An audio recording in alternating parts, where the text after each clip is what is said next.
তো কেমন আছো বন্ধুরা? তোমাদের সকলকে স্বাগত জানাই ফাইট্রন এবং দ্য আইকিউ বুস্টারের একটি নতুন ভিডিওতে।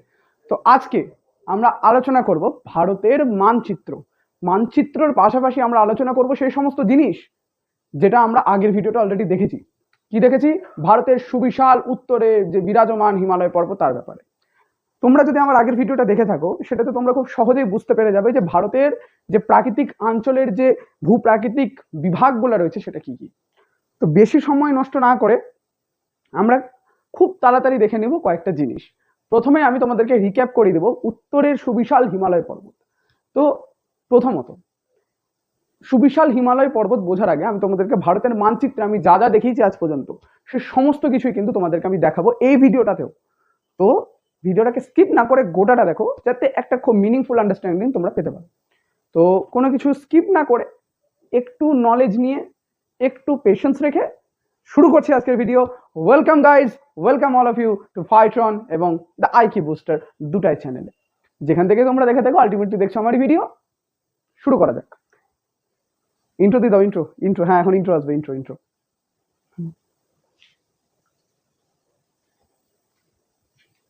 তো শুরু করছি। প্রথমে আমি তোমাদেরকে রিক্যাপ করে দিব ভারতের প্রাকৃতিক যে ভূভাগ বা ভারতের এন্টায়ার ইন্ডিয়ার যে সমস্ত টোপোগ্রাফিগত যে বৈষম্যগত দিকগুলো আছে, অর্থাৎ কি কি ভাগে ভাগ করা যায়।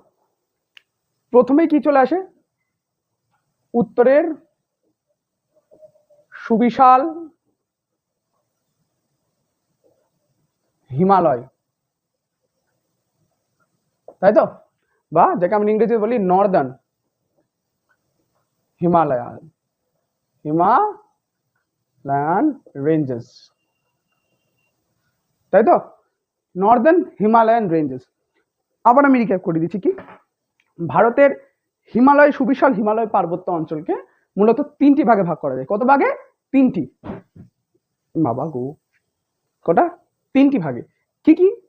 প্রথমত যেটা আমরা দেখব সেটা হবে কি তিনটি ভাগ বলছি, মূলত চারটি ভাগে ভাগ করা যায়। কটা ভাগে ভাগ করা যায়? চারটি ভাগে। যেমন প্রথমত কি আছে, আমি ভারতের আগে ড্রাফট ম্যাপটা আঁকি।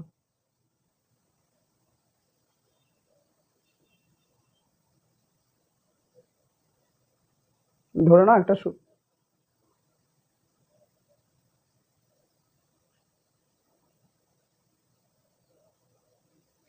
এটা ধরে নাও একটা ভারতের ড্রাফট ম্যাপ।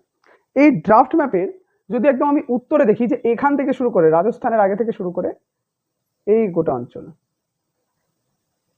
এর মধ্যে চারটা ভাগ পাবো। কি কি? প্রথমত পাবো আমরা ট্রান্স হিমালয়। কি? ট্রান্স। দুই নাম্বার কি? হিমাদ্রি। তিন নাম্বার কি?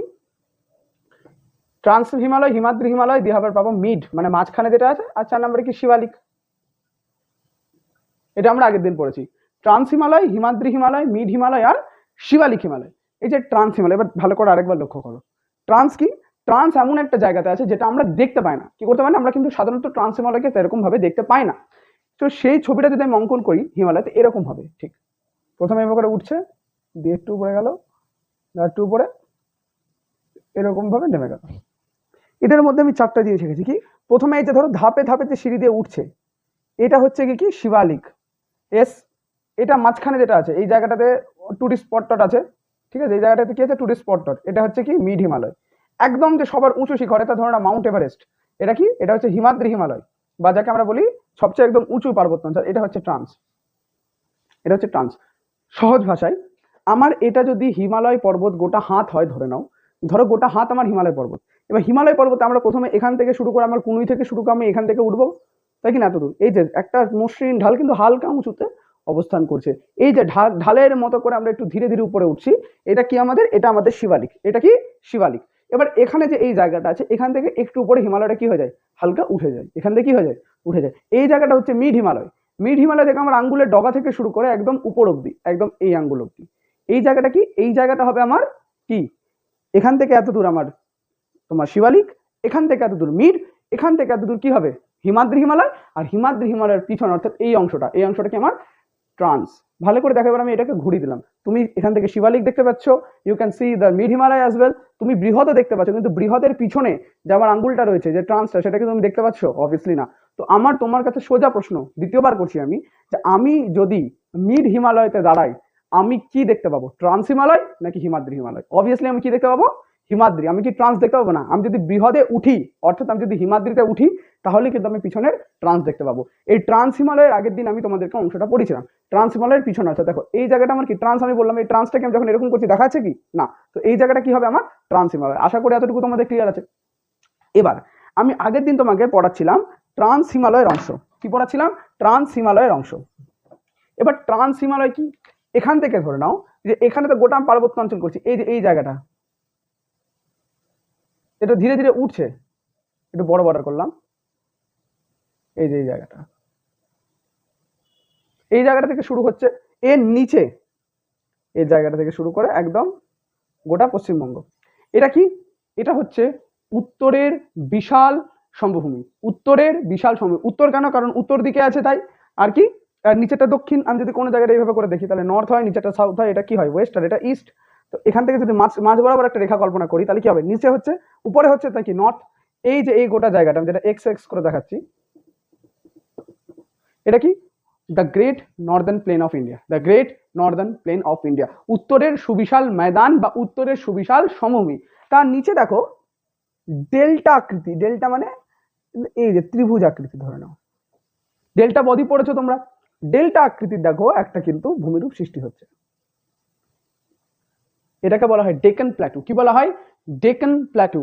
ডেকান কেই তোমার হিন্দিতে বলে দক্ষিণ, যেটা তোমরা বিভিন্ন সিনেমায় দেখেছো। রিসেন্ট যে মুভিগুলো সবচেয়ে হাইপ রেটেড ছিল বা হাইপার রেটেড ছিল, যেমন ছাওয়া, ওখানে তুমি কি দেখেছো?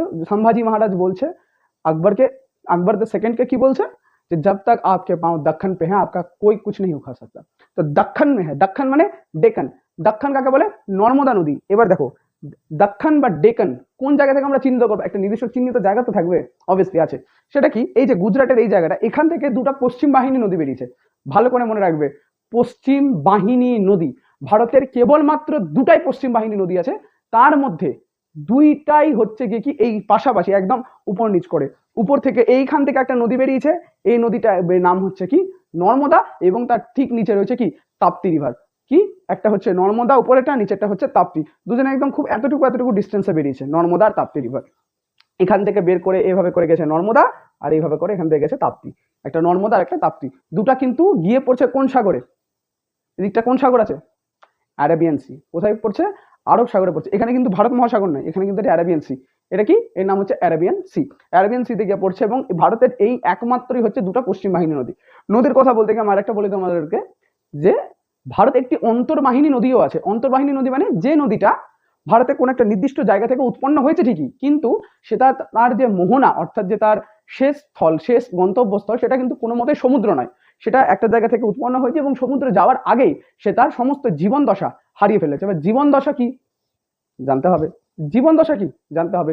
এটার জন্য তোমরা কিন্তু চোখ রাখবে আমাদেরই যে সেকেন্ড চ্যানেল, অর্থাৎ আমার আইকিউ বুস্টার চ্যানেল তো আমার নিজের, এবং আমি যে টিমের সদস্য ফাইট্রন, সেই ফাইট্রনেও কিন্তু তোমরা পেয়ে যাচ্ছ দেবেশ দার, অর্থাৎ তোমাদের দেবেশ্র স্যারের খুব ভালো, অতি সহজে তোমরা বুঝতে পারবে যেগুলো এক্সোজেনেটিক প্রসেস। এক্সোজেনেটিক প্রসেসে তিনি কিন্তু এখন ভিডিও করছেন। এক্সোজেনেটিক প্রসেসে তোমরা বুঝতে পারবে সমস্ত জিনিস, কি কি কারণে কি কি হয়, আইওভি আকৃতির উপত্যকা কেন হয়, মন্থকূপ বা পটহোলস কি, তারপর কি জলপ্রপাত, এই সমস্ত বিষয়। এছাড়া কি নদীর জীবন দশা। আমি খুব শর্টে বলছি, একটা নদী জীবন দশা 3 ধরনের। কি? যেমন একটা মানুষের জীবনধারাকে কয় ভাবে ভাগ করা হয়? কেউ কেউ ভাগ করেছে 3 ভাগে, কেউ কেউ ভাগ করেছে 4 ভাগে, কেউ কেউ ভাগ করেছে 10 ভাগে। 3 ভাগ কি কি? যেমন প্রথমত কি? শৈশব, সেকেন্ডটা বাল্য, 3 নম্বর কি? বয়ঃসন্ধিকাল। শৈশব, বাল্য, বয়ঃসন্ধি। কেউ কেউ ভাগ করেছেন বেশি, শৈশব, বাল্য, কৈশোর, বয়ঃসন্ধি গেল। আচ্ছা, এরপরে কি আছে আরো? কি? Early childhood, early infancy, late childhood, middle childhood, late infancy, adolescence, অ্যাবসোলেন্স, বিভিন্ন ধর প্রিন্যাটাল স্টেজ, নিওন্যাটাল স্টেজ, বিভিন্ন ভাগে ভাগ করে। যেমন একটা মানুষের জীবন দশা রয়েছে, সাধারণত আমরা মেনে চলবো কি জীবন দশার 3টা অংশ। কি কি? প্রথমত জন্ম নিল, সেকেন্ডে বড় হলো, থার্ডে গিয়ে টপকে গেল। থার্ডে গিয়ে কি হলো? টপকে গেল, মানে মরে গেছে। সেরকম একটা নদীরও কিন্তু জীবন দশা ঠিক সেরকম। একটা মানুষের সাথে কম্পেয়ার করো একটা নদীর জীবন দশা।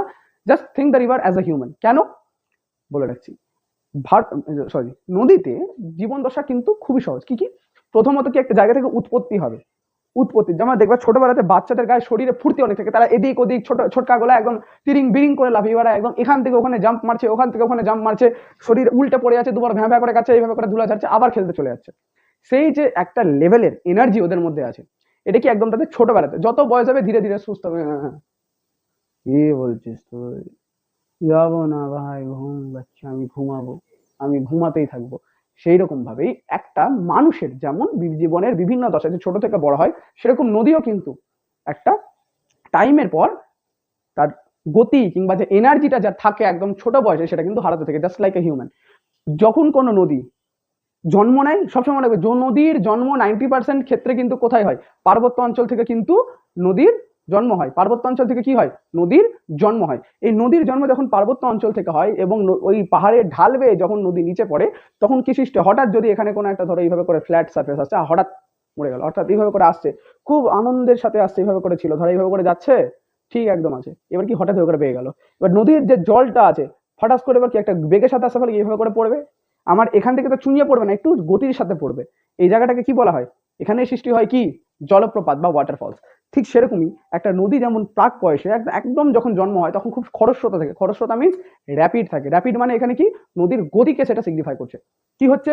যখন নদী জন্ম হচ্ছে প্রচন্ড বেগের সাথে যাচ্ছে এবং সময়ের সাথে সাথে নদী পার্বত্য অঞ্চল থেকে সমভূমিতে আসে। ভালো করে দেখো, পার্বত্যের পর সমভূমি, তারপরে মালভূমি, পার্বত্যের পর কি আছে? সমভূমি, তারপরে মালভূমি, পার্বত্য থেকে সমভূমি অঞ্চলে পৌঁছাচ্ছে, তখন তার গতিটা আরেকটু কম হচ্ছে। এবার গতিটা কম হচ্ছে যখন, এরপরে যখন মালভূমি অঞ্চলে যাচ্ছে, মালভূমি অঞ্চলে আবার কি প্রথমে প্লেন পাচ্ছে, তারপর ওবর খাবর জায়গা দিয়ে যাচ্ছে। ফলে এই সময় কি হচ্ছে? নদীর যে পরিমাণ গতিটা থাকার কথা সেরকম কিন্তু সেই পরিমাণ গতি সে পাচ্ছে না, কারণ নদী এই সময় কি হয়? বার্ধক্য পর্যায়ে চলে এসছে। অর্থাৎ নদী যে স্থান থেকে উৎপত্তি লাভ করেছিল তার এত দূর যাওয়ার পর সে তার গতিটা কি হয়েছে? হারিয়ে ফেলেছে, কারণ বিভিন্ন বাধা বিপত্তি আসছে। কোথাও বড় বড় অট্টালিকা, কোথাও বড় বড় পাথর, কোথাও কঠিন শিলা, কোথাও নরম শিলা, কোথাও বন জঙ্গল। ফলে নদী কি হচ্ছে? মানে বাধা পাচ্ছে সে জায়গাটা। ফলে নদী যে মানে মানে কি বলবো, যে কঠিন শিলা দিয়ে একদম খরস্রোতা বেরিয়ে যাচ্ছিল, সেটা কিন্তু পরবর্তীকালে তার পক্ষে পসিবল হচ্ছে না। ফলে নদীর কি হয়? বার্ধক্য দশা আসে। তো প্রথমে কি হয়? As a human, just think the river as a human. আমি বারবার বলছি কেন, প্রাককালে প্রচন্ড এনার্জি থাকে, তারপরে একটু এনার্জিটা কমে যায়, ওটা হচ্ছে নদীর কি? মধ্যগতি। প্রথমটাকে বলে উচ্চগতি, সেকেন্ডটাকে বলে নিম্ন মধ্যগতি, এবং থার্ডে যখন মোহনা অব্দি সে যেতে থাকে তার গতি একদম কমে যায়। যেমন একটা বুড়া ব্যক্তি যেমন চলতে পারে না, ঠিক মতো খেতে পারে না, চলতে পারে না, বলতে পারে না, ঠিক সেরকমই নদীও কি হয়? সেই বার্ধক্য পর্যায়ে সে উপনীত হয় এবং তার পক্ষে আর কোনো জায়গাকে দুর্ভেদ্য করে যাওয়া সম্ভব হয়ে উঠে না। ফলে নদী কি হয়? তার জীবন দশাতে প্রায় শেষ হয়ে যায় এবং মোহনাতে খুব মন্থর গতিতে এগিয়ে গিয়ে কেবল গিয়ে টুপ করে পড়ে যায়। এই জিনিসটাকে বলা হয় নদীর জীবন দশা। আচ্ছা, তো ভারতের দুটি পশ্চিম বাহিনী নদীর নাম কি? নর্মদা ও তাপ্তি। একমাত্র অন্তর্বাহিনী নদীর নাম কি? তোমরা কমেন্ট বক্সে আমাকে লিখে জানাবে। একমাত্র অন্তর্বাহিনী নদীর নাম কি? তোমরা আমাকে কিন্তু কমেন্ট বক্সে লিখে জানাবে। আচ্ছা, সেকেন্ড আমি বলি, এখানে কি নদী রয়েছে? এখানে কি রয়েছে? সবচেয়ে বড় নদী ভারতের 2525 কিলোমিটার। আমি শুধু এতটুকুই বলবো, 2525 কিলোমিটার। ভেবে নাও তোমরা কোন নদী সবচেয়ে। এবার তোমাদেরকে হিন্ট দিচ্ছি, কি সবচেয়ে পবিত্র নদী কোথা থেকে বেরিয়েছে? উই ডোন্ট নো, কিন্তু মনে করা হয় কোনো একটা জায়গা থেকে বেরিয়ে গেছে। কিন্তু আমি এটাও বলছি, এটা কিন্তু ভাগীরথী না, এটা কিন্তু ভাগীরথী না, এটা কিছু একটা মিলিত প্রবাহ, ভাই কিছু নাম দিয়ে দিয়েছে হয়তো, ঠিক আছে। ওইটাই গিয়ে পশ্চিমবঙ্গ হয়ে কিন্তু একটা বাংলাদেশে ঢুকে যাচ্ছে, একটা নিচে ঢুকে যাচ্ছে পশ্চিমবঙ্গে। তো তোমরা আমাকে এটাও জানাবে যে এটা কোন নদী, 2525 কিলোমিটার কার, কোন নদীর দৈর্ঘ্য। এবার কি আছে? ডেকান প্ল্যাটু। ডেকান কি বললাম? নর্মদা নদীর দক্ষিণ দিকটাকে কি বলা হয়? ডেকান বা দাক্ষান। ডেকান বা দাক্ষান। তো আমি আগে উপরে ধরি কি? ট্রান্স হিমালয়। এবার দেখো এই জায়গাটা কি আছে? নেপাল। নেপালে তোমরা জানো কি আছে? পৃথিবীর সব থেকে বড় উচ্চতম শৃঙ্গ মাউন্ট এভারেস্ট। কি বলা হয়? Mount Everest. মাউন্ট এভারেস্ট উচ্চতা কত? 8848, 8848 ছিল যখন আমরা ছোট ছিলাম, এখন সেটা 50 থেকে 52 সেন্টিমিটার। এটা মনে করা হয় 8850 থেকে 8852 সেন্টিমিটার কি হয়ে গেছে? বেড়ে গেছে।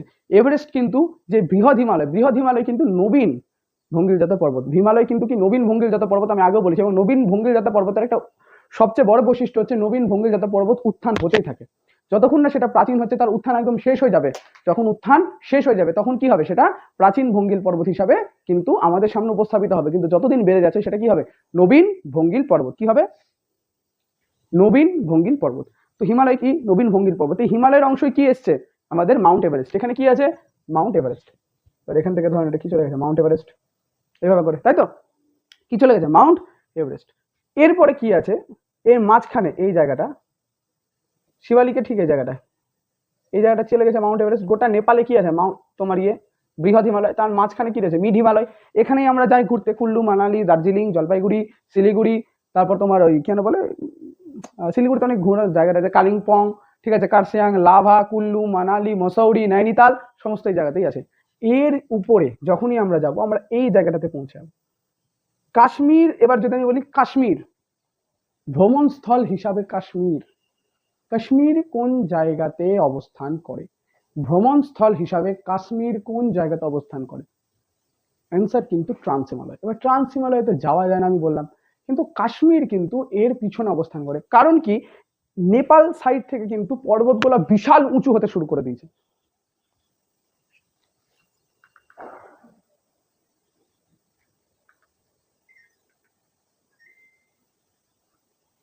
নেপালের সাইড থেকে কিন্তু নেপালের সাইড থেকে কিন্তু পর্বতগুলো প্রচন্ড উঁচু হতে কি হয়ে গেছে, এসিতেও ঘেমে যাচ্ছি, ভাবা যায় কত বকতে হচ্ছে তোমাদের পিছনে, তত কিন্তু সেটা কি হয়ে যাচ্ছে, উঁচু হয়ে গেছে। ফলে এই সাইড দিয়ে কিন্তু যাওয়া পসিবল হয়ে যায়।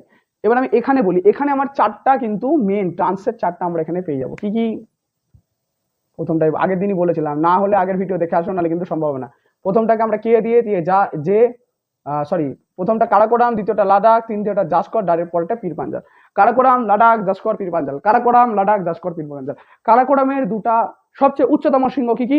K2, K4। K2 নাম হচ্ছে গডবিন অস্টিন, যেটা ভারতের দ্বিতীয় বৃহত্তম, ভারতের প্রথম এবং পৃথিবীর দ্বিতীয় বৃহত্তম শৃঙ্গ। থার্ডে হচ্ছে আমাদের এখানে কাঞ্চনজঙ্ঘা। আমরা আগের দিন ট্রান্স হিমালয় পড়ে নিচ্ছি। ট্রান্স হিমালয়ে চারটা গ্লেশিয়ার পাওয়া যায়। কি কি? সিয়াচিন, বাল্টোরো, হিসপার, বিলাফোর্ড। সিয়াচিন, বাল্টোরো, হিসপার, বিলাফোর্ড। সব থেকে বৃহত্তম কি হিমবাহর নাম কি? সিয়াচিন। সব থেকে বৃহত্তম হিমবাহর নাম কি? সিয়াচিন। কারাকোরামের কি? K2, K4। মাত্র দুটা মনে রাখতে হবে, চাকরির পরীক্ষা, স্কুলের পরীক্ষা, সব রকম পরীক্ষাতে K2 আর K4 বাদে প্রশ্ন আসে না। গ্লেশিয়ার থেকে প্রশ্ন আছে, সব থেকে বড় গ্লেশিয়ার কি? সিয়াচিন, যেখানে ভারত ও চীনের কিন্তু মাঝে মাঝে ফাইট হয়। সেকেন্ডে কি? লাদাখ। লাদাখের সব থেকে বড় পর্বত শৃঙ্গর নাম কি? রাকাপোসি। কি নাম? রাকাপোসি। জাস্কার আমাদের অতটা দরকার নাই। আমরা এবার পীর পাঞ্জাল, আমি বলেছিলাম পীর পাঞ্জালকে হিমাদ্রি হিমালয় আর ট্রান্স হিমালয়ের একদম সম্মিলিত স্থল ধরা হয়। এবার আজকে আমরা আগের দিন তো ট্রান্স কমপ্লিট করে দিয়েছি, এতক্ষণ চললো রিক্যাপ। এবার আসবো হিমাদ্রি হিমালয়। আমি তোমাদেরকে এত সহজে হিমাদ্রি হিমালয় বোঝাবো, যেটা হয়তো আগে ইউটিউবে কোনোদিনও হয়নি বলা ভুল। আমার থেকে অনেক বড় বড় দক্ষ টিচার আছে, আমি নিজেই যার কাছ থেকে ইন্সপিরেশন পাই, তিনাকে তো সবার আগে বলা উচিত। তো আমার এই বলাটা সম্পূর্ণ ভুল। তো হিমাদ্রি হিমালয় আমি তোমাদেরকে খুব সহজে চেষ্টা করব, যাতে I will try my best to provide you the best content. তো তোমাদেরকে কি হিমাদ্রি হিমালয় আমি খুব সহজেই কিন্তু মনে করিয়ে দিতে পারবো। এবার চলি আমি একটু হিমাদ্রি হিমালয়, তাই তো নাম, তাই তো দেখছি। আই থিঙ্ক তোমরা ভারতের ম্যাপটা বুঝতে পেরেছো। এবার হিমাদ্রি হিমালয় আমি একটু শুরু করি। হিমাদ্রি হিমালয়, এবার কি? Himadri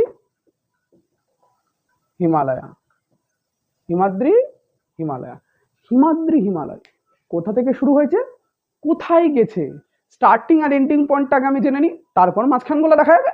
starting point SP, starting point কোথায়? নাঙ্গা ব্র্যাকেটে নাঙ্গা পর্বত। আর এন্ডিং পয়েন্ট কোথায়? নামচা বোয়া, যাকে বলে নামচা বারবা।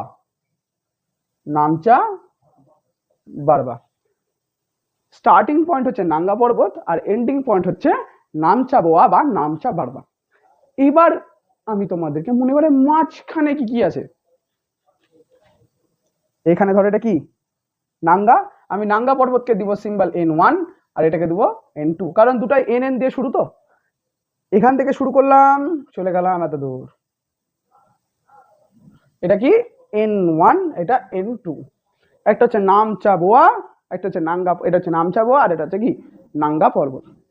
এরপর আমি ঢুকি এখান থেকে। আচ্ছা, আমি প্রথমেই বললাম ম্যাপটাকে তোমরা যদি মনে থাকে না থেকে একটু পিছনে যাও, একটু রিমাইন্ড করে তোমরা একটু ভালো করে দেখো না। ম্যাপটাতে আমি বলেছিলাম যে হিমাদ্রি হিমালয় কিন্তু ভারত থেকে নেপাল হয়ে আবার ভারতে ঢুকেছে। ভারত থেকে নেপাল হয়ে অরুণাচল প্রদেশের মাধ্যমে আবার কিন্তু সিকিম হয়ে ভারতে ঢুকে টুকে কিন্তু সিকিম কিন্তু এখন ভারতের অংশ হিসাবে ধরা হয়, তো সিকিম থেকে ঢুকে টুকে কিন্তু ভারতে ঢুকেছে। কিন্তু এটা কোথায় আছে? 90% আছে নেপাল, বাকি 10% আছে কোথায়? ভারতে। 90% কোথায় আছে? নেপাল, 10% আছে ভারতে। এবার নাঙ্গা পর্বত থেকে শুরু করে নামচা অব্দি যাই। প্রথমেই আসলে তোমাদেরকে একটা গল্প বলি। একটা ছিল বাঁদর, একটা কি ছিল? একটা বাঁদর ছিল। এবার কামেদ বলে একটা ছেলে ছিল, সে কি করলো? বাঁদরের লেজটা ধরে টানলো। এবার না, কামেদের একটা বউ ছিল যার নাম ছিল নন্দা দেবী। একটা, প্রথম আবার বলছে, একটা বাঁদর ছিল, বাঁদর। এবার একটা বাঁদরের তো লেজ থাকে, তাই কি না? বাঁদর ছিল এবং একটা লোক ছিল, একটা গ্রামে একটা লোক ছিল, তার নাম ছিল কামেদ। কামেদের একটা খুব সুন্দরী বউ ছিল যার নাম হচ্ছে নন্দা দেবী। নন্দা দেবী। কামেদ হচ্ছে একটু পাগল টাইপের লোক। কামেদ যাচ্ছে যাচ্ছে যাচ্ছে, হে হে হে হে করে দেখছে একটা বাঁদর দেখছে বসে কলা খাচ্ছে। হঠাৎ করে গিয়ে বাঁদরের লেজটা, এই টান, চল আমার সাথে। বাঁদরের লেজ ধরে কি করলো? টান মারলো। এই কথা শুনে গ্রামে হই হুল্লোড়, কি হলো কি হলো কি হলো কি হলো, কে হয়েছে কি হয়েছে, কে মরেছে কি হয়েছে। তখন কি করলো? চলে আসলো কে? হ্যাঁ হ্যাঁ হ্যাঁ, কি করছো কি করছো, থামো থামো করতে করতে কে চলে আসলো? নন্দা দেবী। তো প্রথম 3টা পর্বত আমাদের মনে চলে আসলো। কি কি? প্রথমের নাম হচ্ছে বাঁদর লেজ, বাঁদর লেজ। সেকেন্ডে কে আসলো? কামেদ, কামেদ। 3 নম্বরে নন্দা দেবী। প্রথমত হচ্ছে কে? বাঁদরের লেজ ধরে টানলো কামেদ, কামেদ থেকে দেখে চলে আসলো কে? নন্দা দেবী। তো বাঁদর লেজ, কামেদ, নন্দা দেবী। বাঁদর লেজ, কামেদ, নন্দা দেবী। বাঁদর লেজ, কামেদ, নন্দা দেবী। এবার এই বাঁদর লেজ আর কামেদ যে এই 3টা পর্বতের মাঝেই বাঁদর লেজ, কামেদ ও নন্দা দেবী, এই 2টা পর্বতের, প্রথম 2টা পর্বতের মাঝখানে অবস্থান করছে কে? গঙ্গোত্রী, যমুনোত্রী, কেদারনাথ, বদ্রীনাথ। গঙ্গোত্রী, যমুনোত্রী, যদি গঙ্গোত্রী মনে থাকে যমুনোত্রী মনে থাকবে, কেদারনাথ মনে থাকবে, বদ্রীনাথ মনে থাকবে। ঠিক আছে? আচ্ছা আচ্ছা, এরপর আমি ঢুকে যাই একটু নেপাল। এবার নেপালের পর্বতগুলো কি? এখানে আসছে ধবলগিরি। কি নাম আসছে? ধবলগিরি। একদম এই বডি টডি নিয়ে দাঁড়িয়ে আছে, একদম আমার বডি নাই যদি কি দেখাচ্ছি, হ্যাঁ বেজ্জতি হয়ে গেছে। ধবলগিরি। ধবলগিরির পর কি আছে? ধবলগিরির পর আসে অন্নপূর্ণা, মা অন্নপূর্ণা। জয় মা অন্নপূর্ণা। এখান থেকে চলে আসলো অন্নপূর্ণা। কি চলে আসলো? অন্নপূর্ণা। ধবলগিরি, অন্নপূর্ণা, তারপরে কি আসলো? মানসালু, মাংসের আলু। মাংসের আলু। দেবী অন্নপূর্ণার পর মাংসের আলু আনা ঠিক না, কিন্তু আছে। মানসালু। কি আছে? মানসালু। তারপর আসছে আমাদের অন্নপূর্ণা দেবীর আরেক রূপ এবং তার বরের সাথে, গৌরী শঙ্কর। কি নাম? গৌরী শঙ্কর। গৌরী শঙ্কর। তাহলে কি হলো? ধবলগিরি, অন্নপূর্ণা, মানসালু, গৌরী শঙ্কর। গৌরী শঙ্কর ছু করে পালিয়ে গেল কোথায়? মাউন্ট এভারেস্টে। ছুঁয়ু। কি নাম? ছু বা ছুঁয়ু। তারপর কি? Mount Everest. কি নাম? Mount Everest. মাউন্ট এভারেস্টের পর কি? ম্যাক কালা। হিন্দিতে ম্যাক কালু। ম্যাক কালু, আমি কালু। মাকলু বা ম্যাক আলু, মাকলু। মাকলুর পর কি? এবার চলে আসবো আবার ভারতে, কাঞ্চনজঙ্ঘা। কি নাম? কাঞ্চনজঙ্ঘা। কি নাম? কাঞ্চনজঙ্ঘা। কাঞ্চনজঙ্ঘা। তারপরে কে? আরেকবার বলি, নাঙ্গা পর্বত, প্রথমে কি? এখানে প্রথমে হচ্ছে বান্দর লেজ, কামেদ, নন্দা দেবী, ধবলগিরি, অন্নপূর্ণা, মাংসের আলু বা মানসালু, গৌরী শঙ্কর, ছুঁয়ু, মাউন্ট এভারেস্ট, মাকলু। এটা কে? এটা হচ্ছে কাঞ্চনজঙ্ঘা। কাঞ্চনজঙ্ঘা দিয়ে নামচা বাবা। আর যে বাকি পর্বতগুলো আছে খুব ছোট ছোট, বাকি যে পর্বতগুলো আছে কি খুবই ছোট ছোট, তো ওগুলো আমাদের মনে করার কোনো দরকার নেই। ঠিক আছে? তো এটা গেল কি হিমাদ্রি। এখন লিখেছি বাঁদর লেজ, কামেদ, নন্দা দেবী, ধবলগিরি, গৌরী শঙ্কর, অন্নপূর্ণা,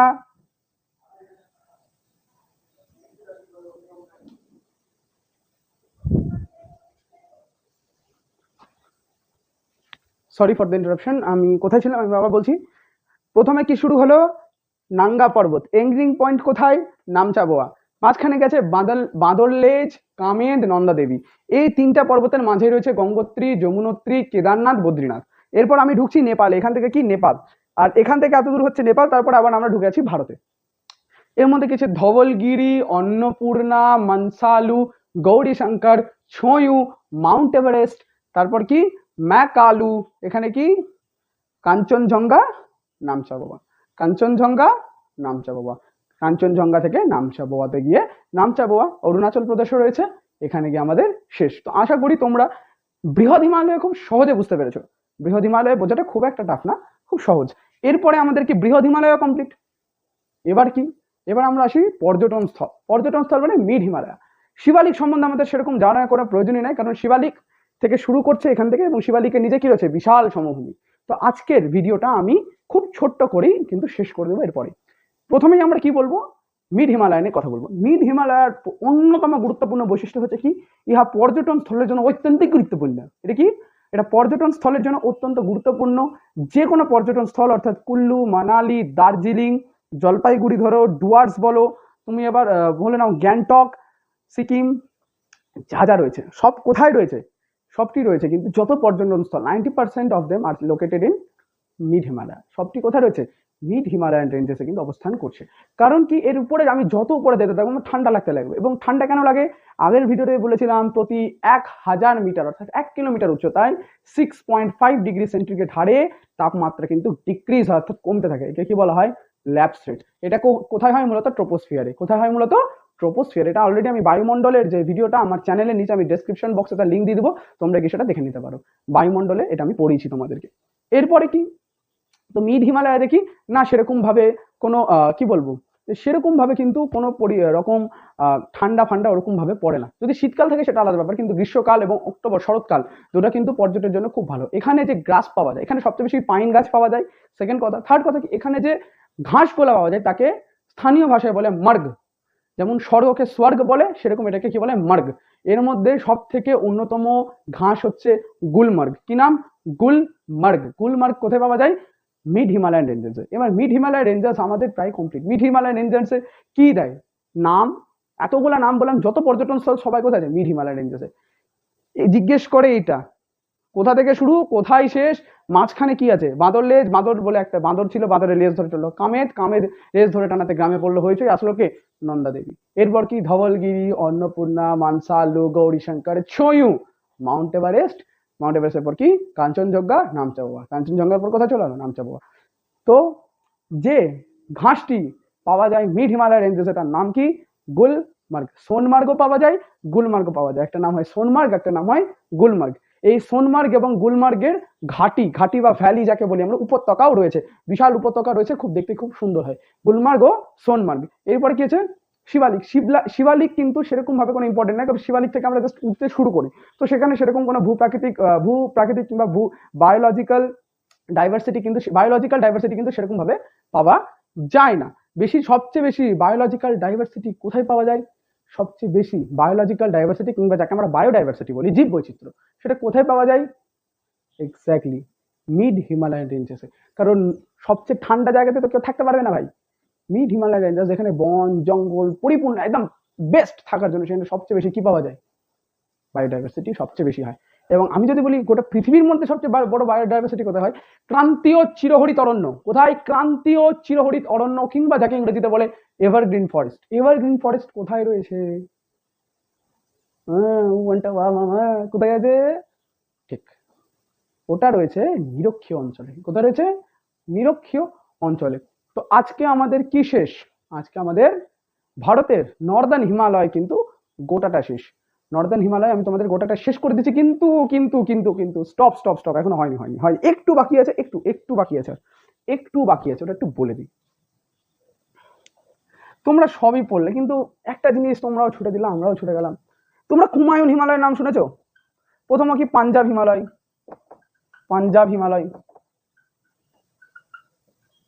দুই নম্বর কি কুমায়ুন হিমালয়া,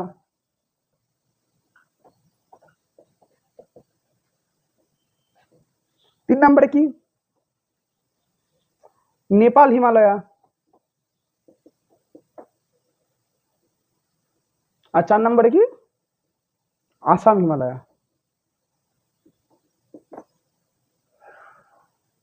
এগুলো কোথায় আছে আমরা দেখে নিলাম, এখানে এইভাবে করে আমি দেখে নিলাম, প্রথমে তার ট্রান্স, তারপর বৃহৎ, তারপর কি এখানে মধ্য, তারপর শিবালিক, তাই তো, তা দেখলাম তো, তাই দেখেছি। এবার এটাকে আমাদেরকে আরেকটা ভাবে দেখতে হবে, নদীর আধারে। নদী কেন এত ইম্পর্টেন্ট, নদী প্রচন্ড ইম্পর্টেন্ট। ভারতবর্ষের প্রথমে যে সভ্যতা ছিল হরপ্পা সভ্যতা, সেটাও কিন্তু নদীমাতৃকই ছিল। এবার ভারত বলা ভুল, গোটা বিশ্বের সর্বপ্রথম সব থেকে পুরাতন সভ্যতা সবকিছুই উঠেছে নদীর তীরে। টাইগ্রিস ও ইউফ্রেটিস নদীর তীরে চৈনিক সভ্যতা, ঠিক আছে, সিন্ধু নদীর তীরে সিন্ধু সভ্যতা, যেটা পরবর্তীকালে হরপ্পা মহেঞ্জোদারো দুই ভাগে ভাগ হয়ে যায়। এরপরে কি রয়েছে, চৈনিক সভ্যতা রয়েছে, আরো বিভিন্ন সভ্যতাগুলো 90% অফ দেম সবার কোথায় মেন স্থল কোথায় ছিল, কোন নদীর তীরে। যেমন নীল নদের তীরে কি সভ্যতা করেছিল, মিশরীয় সভ্যতা, ইজিপশিয়ানস। আমার খুব ইন্টারেস্ট আছে ইজিপশিয়ানস নিয়ে, ওটা নিয়ে একটু কথা বলতে হবে। তো এইভাবে করে আমরা এখন দেখবো কি পাঞ্জাব হিমালয়, কুমায়ুন হিমালয়, নেপাল হিমালয় এবং আসাম হিমালয়। কিন্তু প্রথমে আমি হিমালয়গুলোকে একটু ভাগ করে নিই।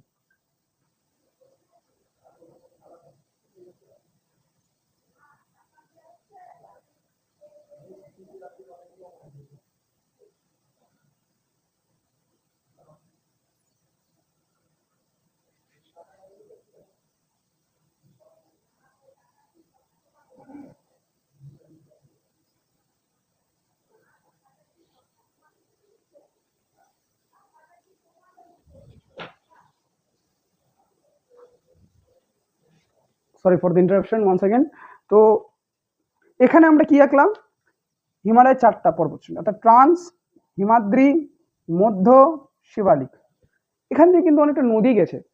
প্রথমে গেছে এদিক দিয়ে সিন্ধু নদী, ঠিক আছে, সিন্ধু, সিন্ধুর সাথে সাথে তার 7টি উপনদীর মধ্যে একটি উপনদী এখান থেকে গেছে। শাখা নদী বলো, উপনদী বলো, শতদ্রু, এর নাম হচ্ছে সিন্ধু, এটা শতদ্রু। এখান থেকে গেছে কালী নদী বলে একটা নদী আছে, কি নাম, কালী। এখান থেকে গেছে আমাদের তিস্তা নদী, আর এখানে গেছে দিয়ান, দিয়ানকে বলা হয় ব্রহ্মপুত্রা। কালী, তিস্তা, দিয়ান বা ব্রহ্মপুত্র। সিন্ধু, শতদ্রু, কালী, তিস্তা, দিয়ান, 5টা নদী গেছে। সিন্ধু, শতদ্রু, কালী, তিস্তা, দিয়ান। আচ্ছা, যেটা বলছিলাম সেটা হচ্ছে এখান থেকে 5টা নদী গেছে, কি কি, সিন্ধু, শতদ্রু, কালী, তিস্তা, দিয়ান বা দিয়ানকে ব্রহ্মপুত্র বলে। সিন্ধু ও শতদ্রুর মাঝখানে এই জায়গাটা গেছে পাঞ্জাবের সাইডে, কারণ সিন্ধু এবং শতদ্রু ভারতের মানচিত্রে তোমরা দেখবে এটা গেছে কিন্তু মূলত পাকিস্তান। সিন্ধু বর্তমানে কথা রয়েছে পাকিস্তানে, এবং শতদ্রুটা কোথায় রয়েছে, এখানে পাকিস্তানের সাইডে, মানে এখান থেকে পাকিস্তান, সিন্ধু দিকটা, শতদ্রুটা একটু ভারতের মাধ্যমে গিয়ে গেছে পাকিস্তানে। এটা কোথায় গিয়েছে, এই জায়গাটা বলে পাঞ্জাব হিমালয়। কি কোথায় আছে, পাঞ্জাব, পাঞ্জাব ভারতেও আছে আবার পাকিস্তানেও আছে। পাঞ্জাব হিমালয়, এই জায়গাটা শতদ্রু আর কালীর মাঝখানে এই জায়গাটাকে বলে কি, কুমায়ুন হিমালয়। এটা মোস্ট ইম্পর্টেন্ট, কুমায়ুন হিমালয়। কালী ও তিস্তার মাঝে রয়েছে আমাদের কি পাঞ্জাব হিমালয়, এখানে আছে নেপাল হিমালয়, নেপাল হিমালয়। এটা হচ্ছে নদীর আধার, এটা হচ্ছে নদীর বেসিসে, নদী এখানে মেন ফ্যাক্টর। আর এখানে রয়েছে আসাম হিমালয়। এর মধ্যে সব থেকে গুরুত্বপূর্ণ 2টা হিমালয়, প্রথমত হচ্ছে কি নেপাল হিমালয়, আর 2 নম্বর হচ্ছে আসাম হিমালয়। নেপাল হিমালয়ের উচ্চতা সবচেয়ে বেশি, এবং আসাম হিমালয় যেহেতু ব্রহ্মপুত্র রিভার আছে, ব্রহ্মপুত্র একটা নদ, প্রচন্ড পরিমাণে এখানে কিন্তু বন্যা হয়। প্রায় 90% টাইম যখন এর মধ্যে দুকুল ছাপিয়ে বিপুল পরিমাণ জলরাশি প্রবেশ করে বিভিন্ন কারণে, তখন এটা কিন্তু বন্যার সৃষ্টি করে। সেই জন্য আসামের মধ্যে যেহেতু এটা রয়েছে, সেজন্য এখানে বন্যা প্রচুর হয়। নেপাল হিমালয় সবচেয়ে উঁচু, কারণ মাউন্ট এভারেস্ট রয়েছে তোমরা জানোই। আর সবচেয়ে বড় কি, আসাম হিমালয় হচ্ছে বন্যার জন্য বিখ্যাত। তো এই ছিল আজকে আমাদের ভিডিও। যদি তোমাদের ভিডিওটা ভালো লেগে থাকে, চ্যানেলটিকে সাবস্ক্রাইব করে বেল আইকনটি টিপে পাশে থাকো, এবং ভিডিওটাকে একটা লাইক করে দাও এরকমই ভ্যালুয়েবল কন্টেন্টস আরো পেতে। এবং যদি তোমরা চাও এরকম আরো কন্টেন্টস আসতে থাকুক, যেটা তোমাদেরকে চাকরির পরীক্ষা, স্কুলের পরীক্ষা, যে কোনো জব ইন্টারভিউ, এক্সামস, যা যা হোক সবকিছুতে তোমাদেরকে যাতে হেল্প করে, সেটার জন্য চ্যানেলটিকে সাবস্ক্রাইব করে বেল আইকনটি টিপে পাশে থাকো এরকম ভ্যালুয়েবল কন্টেন্টস আরো পাওয়ার জন্য। এবং সর্বশেষে তোমাদের কাছ থেকে বিদায় নিচ্ছি। আজকে আমাদের হিমালয় চ্যাপ্টার গোটাটা কমপ্লিট। এর পরের দিন আমরা আলোচনা করব কি নিয়ে, the great northern plain. Thanks for watching.